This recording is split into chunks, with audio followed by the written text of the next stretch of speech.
అంటే శుచిత్వం అధికభూయాత్ అంటే మనకు యజ్ఞోపవీత రక్షణ అంటే వివాహం కంటే ముందు యవ్వన దశలో తండ్రి ఉపనయన సంస్కారం చేస్తాడు.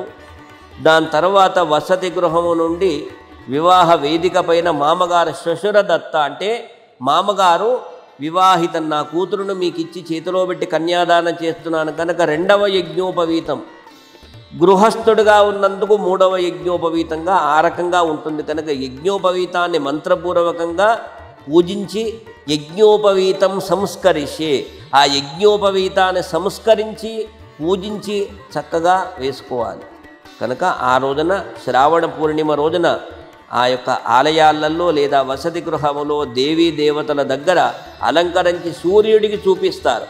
సూర్య భగవానుని దర్శించి ఆ యొక్క యజ్ఞోపవీతాన్ని కొన్ని ఉపాంశ మంత్రాలు బ్రాహ్మడి దగ్గరికి వెళితే అది చెప్తారో అది విని వేసుకోవాలి. అందరి సమూహములో చెప్పేది కాదు కనుక ఆ మంత్ర భాగాన్ని వినాలి, అనాలి, వినాలి, వినాలి, అనాలి అని వేసుకొని రక్షింపబడతారు. ఇది యజ్ఞోపవీతం యొక్క వివరణ.